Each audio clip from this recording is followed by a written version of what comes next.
And here we are. We have a savior. Either a foreign nation comes in, or the local group of leftists, Marxists, no matter what they call themselves, Sandinista, a reverend or some sort, Bishop Muzureva, like in Zimbabwe, doesn't matter. A savior comes and says, I will lead you. So we have two alternatives here.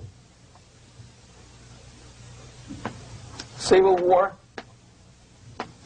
and invasion. Okay? See how it goes? Civil war, we know what it is. Lebanon is the best example. The civil war, which was artificially implanted in Lebanon by injection of force of PLO, Palestinian Liberation Organization. Invasion we have in many other countries like Afghanistan, name any East European country, it was invaded by the Soviet army. But the result is the same. The next stage is normalization. Normalization is a very ironic word, of course. It is borrowed from 1968 situation in Czechoslovakia, when the Soviet propaganda and after them New York Times declared the country is normalized. The tanks moved into Prague, so there's no more Prague Spring, there's no more violence. Normalization. At that stage, the self-appointed rulers of the society don't need any revolution anymore. They don't need any radicalism anymore. So this is the reverse from destabilization. Basically, it is stabilizing the country by force. So all the sleepers and activists and social workers and liberals and homosexuals and professors and Marxists and Leninists are being eliminated physically sometimes. They've done their job already. Okay? They are not needed anymore. The new rulers need stability to exploit the nation, to exploit the country, to take advantages of the victory. Okay? So no more revolutionaries, please. And that's exactly what happens in a number of countries. You remember Bangladesh? This is the crisis in which I was instrumental. First they had Mujibur Rahman. In 1971, he was the leader of People's Party, Awami League, with mustache like Stalin. He was in Russia many times. In 5 years, he was shot by his former colleagues, Marxists. He fulfilled his function. In Afghanistan, it happened 3 times. First there was Taraki, then there was Amin, now there's Babrak Karmal. They killed each other successively, one after another. The moment he fulfills his duty, the first one demoralized country, the second destabilized, the third one brought it to crisis. Goodbye, comrades. Babrak Karmal comes from Moscow and put into the seat of power. Same thing happened in Grenada recently. Maurice Bishop, Marxist, was killed by Austin, what's his name, General something, who was also a Marxist. Right? So no more revolutions, please. Normalization now. From now on, no more strikes, no more homosexuals, no more women lead, no more kid lead, no more lead, period. Good, solid, democratic, proletarian freedom. That's it. Now, to reverse this process takes enormous effort. When today, United States had to invade Grenada to reverse the process of subversion. Some people say, boy, this is not good, it's not kosher to invade the beautiful country, island of Grenada. Well, why didn't you stop the process here, when Grenada was just approached by leftists? Why not to prevent Maurice Bishop to come in power in the first place? Did Grenadians want him? Very questionable. They didn't know who was Maurice Bishop in the first place. He came to power by coup d'etat himself. Okay? No, we let the situation develop further and further and further until the crisis and normalization very soon. And then the United States decided to invade country, discovering that the country was absolutely a military base for the Soviet Union. Of course it's a drastic measure. Of course it's a pity that Marine Corps had to lose, what, 17 lives? Very bad. Why not to stop the process before it comes to crisis? Oh, no, intellectuals will not let you. It's interference into domestic affairs. They're very careful not to let American administration to interfere in domestic affairs of Latin American countries. They don't mind Soviet Union interfere in these affairs. Okay. So to reverse this process, from here, it takes only and always military force. No other force on earth can reverse this process at this point. At this point, it does not take military invasion of the United States Army.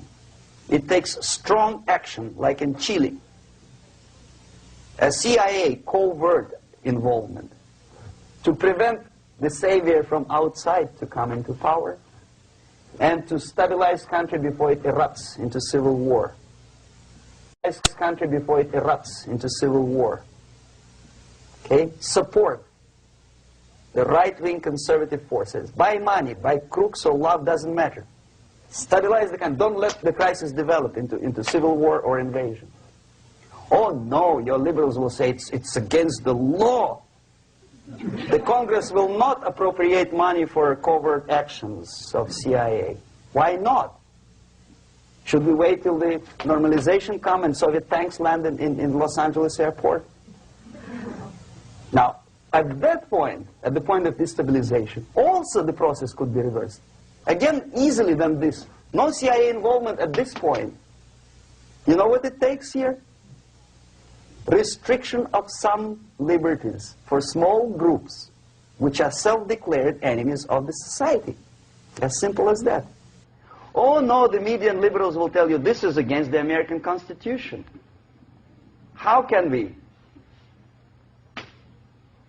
by force, deny the civil rights to criminals, for example? It's not good. Okay? So we allow them to. Okay, if you allow the criminals to have civil rights, go on and bring the country to the crisis. This is a bloodless way to do. Curb the rights. I mean, not to put them in prison. No, I'm not talking about putting all the gays from San Francisco in the concentration camp. Do not allow them to take political force. Do not elect them to the seats of power, whether it is municipality level, state level, or federal level. It has to be beaten in the heads of American voters that a person like that in the seats of power is an enemy. Do not be afraid of this word. It is an enemy. If he is not an enemy here, he will be here. Later on, he will be shot, of course. But at this point, he is an enemy. Okay? You are doing great service by denying him a right to capitalize on his own crazy ideas and become a powerful man, a man who uses the seat of power. Restriction of certain freedoms and permissiveness at that point would prevent sliding into crisis and probably will return the process of destabilization. To curb unlimited power, monopolistic power of trade unions, here, at that point, would save economy from collapsing. To introduce a law to stop private companies of raping public opinion's mind in the direction of consumerism. No company must have a right to force you into buying more unless you want it. There must be a law. You want to advertise your car? Okay. But not a single mentioning of buying it now and saving money. It must be against the law to force people to consume more. Self-restraint. Previously, before this process started, the self-restraint was a business of church, religion.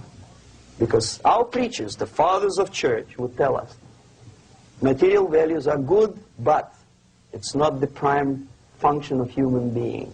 Because you have to live with something. Obviously, the design for our life is not to consume more deodorants. There must be something greater. If such a complicated instrument, this human body was created, obviously there must be some higher purpose for that.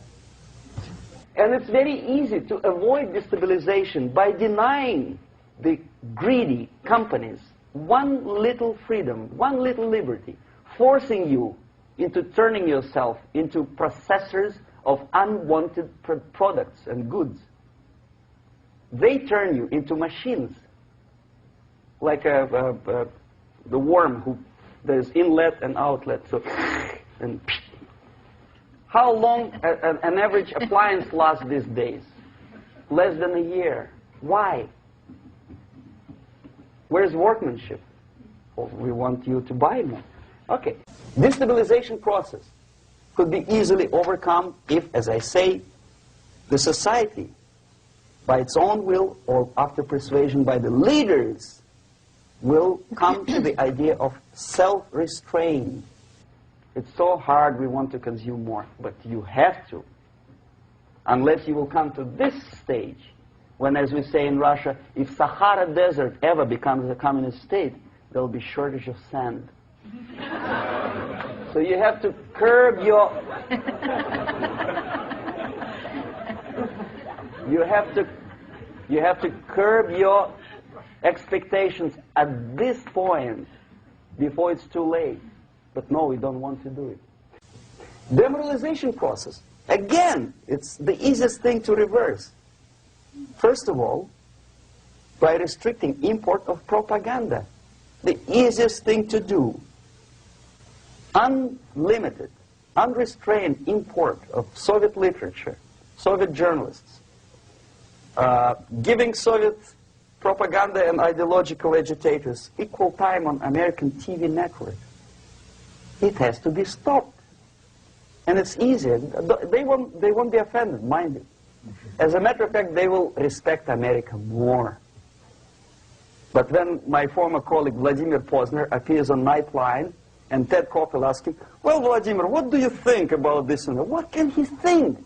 He is an instrument of propaganda. He thinks what Comrade Andropov tells him to think. He's just a nice, articulate mouthpiece of the Soviet subversion system. And Ted Koppel makes you believe that my friend Vladimir Posner thinks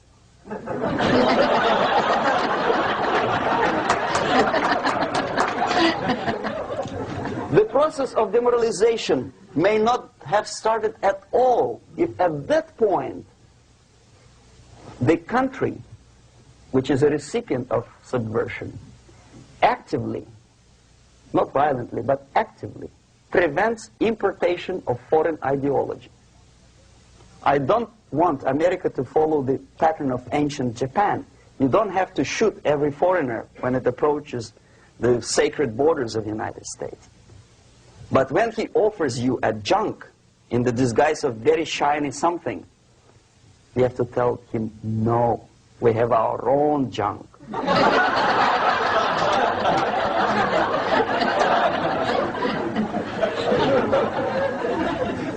If at that point the society is strong, brave, and conscientious enough to stop importation of ideas which are foreign, then the whole chain of events could be prevented.